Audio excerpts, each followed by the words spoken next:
Hello everyone, Tina here for Pretty Pink Posh. I hope you're having a wonderful day. Today we're going to create a wintry scene using a few items over at the Pretty Pink Posh shop. Perfect actually for creating some Christmas scenes. We're going to start off with the stencil. This is the Snowfall stencil. And it is a 6x6 stencil with lots of different shapes of circles on there.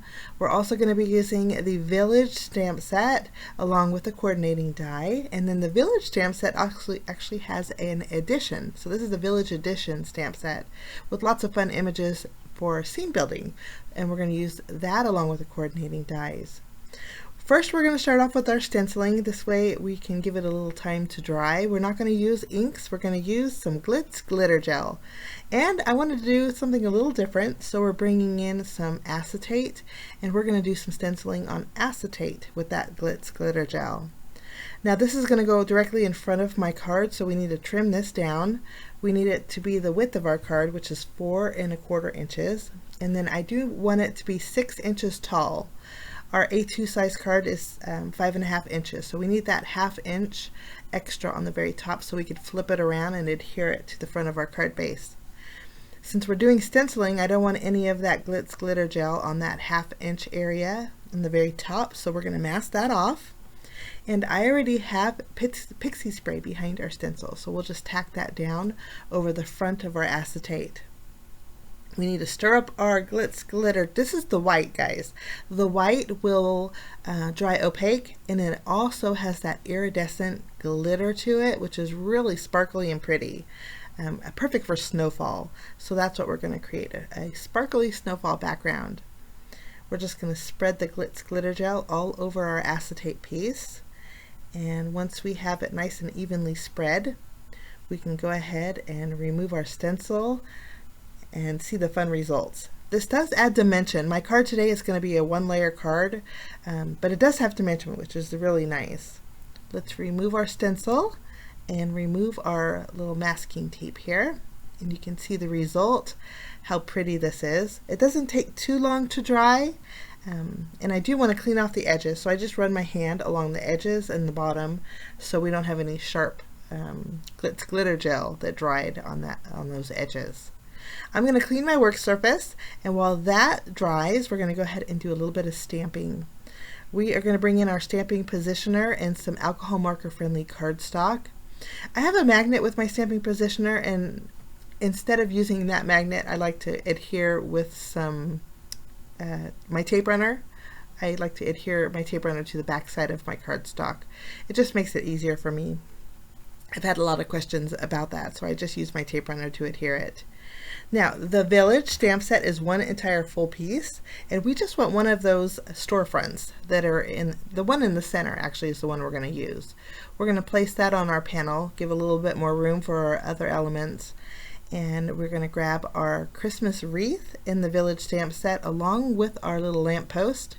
And then with our Village editions, there's so many fun editions in here. I thought the truck was adorable. We're going to take that along with, there's 2 trees. One's decorated and then the other one's just like a pine tree. We're going to take the pine tree and add that to our panel too. Let's pick everything up with the lid of our Misty.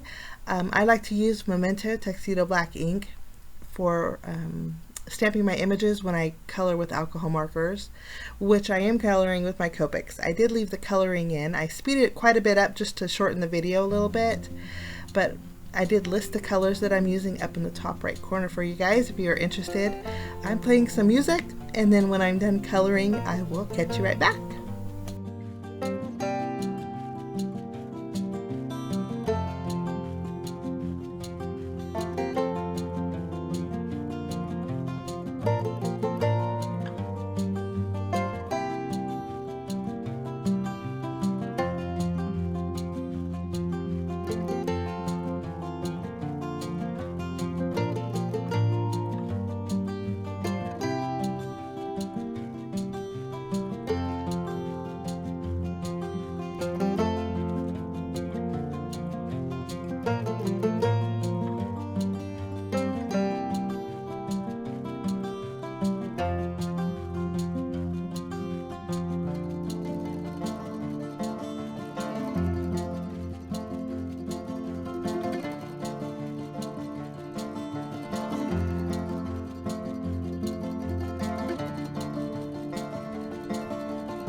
Okay, coloring is all done. Now we're going to go ahead and take the coordinating dies. For the smaller images, we'll die cut those out.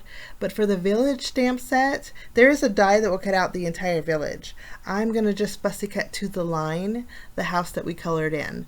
It's very easy. The lines are basically pretty much straight lines, and I think it's going to work out a little bit better going to the lines for my scene today.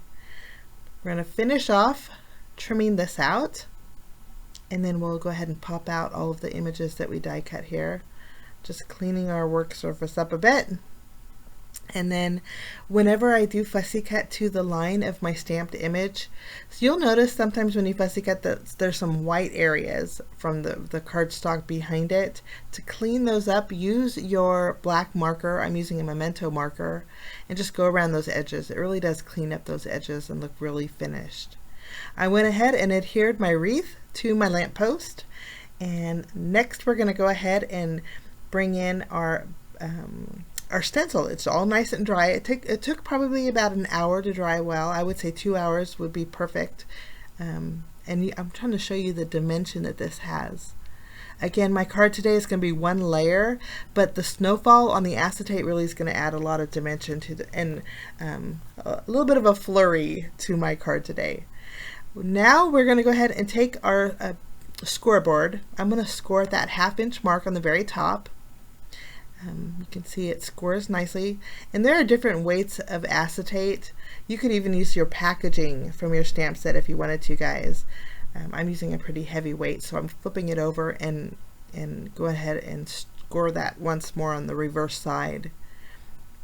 We're going to take our bone folder here and just reinforce that score line, just so it flattens it out a bit. I kind of have to go in between those little snowballs that are at the very top. In fact, I knocked a few of them off, but I don't think the recipient's gonna know that. And I think that looks wonderful. Now for the background of my scene, I'm bringing in a piece of cardstock that measures 4 inches by 5 1/4. I masked off the bottom area, and then I'm bringing in some distress oxide ink. This is tumbled glass. I'm just using my blending brush, and we're going to do a little bit of shading in the upper portion of our panel here. This is going to cause those snowflakes really to show through when you have that color in the background. Since we do have one of our little storefronts, I thought we'd bring in some Twisted Citron Distress Oxide ink and just create a little mound above that post-it note tape, almost creating a shrub-like effect. I think it's going to look really good when you add the entire scene together. Just adding that green makes blending a little bit more nicer. I got ink on the bottom of my panel, so I'm wiping it off with my chamois. Now we're going to flip over our house. I added adhesive behind that. We'll put that towards the right. We'll put our little lamp post right next to it, and then we'll add our truck. Now the Christmas tree could go anywhere, but I decided to put the Christmas tree inside the truck, as if this truck is ready to go home and decorate. There's some presents in the village editions also, which would have been cute in this. Of course, that's hindsight, but I think this makes a nice little scene. Once we have our scene done, we're going to go ahead and we're going to stamp our sentiment now. The sentiments we are using are from the Holiday Scripts stamp set. It does have a coordinating die set, so we'll use that too to cut out Happy Christmas. There's lots of sentiments you can build upon. There's some block letters too. So there are some block letters that you could add to Happy, and then there's some block letters you could add to Christmas. But I'm going to use both of the scripty ones for my card today. This way we can die cut out both of them. I'm just stamping with my dark black ink. This is actually VersaFine Onyx Black ink. And then I went ahead and ran my sentiments through my die cutting machine. And we're going to flip these over and add these to our panel as well, in that upper left area that's kind of open and needed something there. The Christmas is going to overlap on the roof, and that's the best thing about die cutting out your sentiment, is you can overlap it. But so far we're one layer, which is a very shock for me. We're going to go ahead and adhere this to our card base. And again, it's a top folding standard A2 size card base, which is 4 1/4 inches wide by 5 1/2 inches tall. This is going to go in the center, leaving me a little bit of a border. Now to adhere our acetate to our card front, it's very easy, and since it's acetate, I don't think it's going to be that noticeable. We're going to flip over our card base, and I'm bringing in some double-sided tape. This is actually 1/8 of an inch score tape. We're going to add 2 strips to the very top of the back of our card base. And score tape is really strong. Any kind of double-sided tape that is strong would work great. I recommend tape only because it's less messy than glue.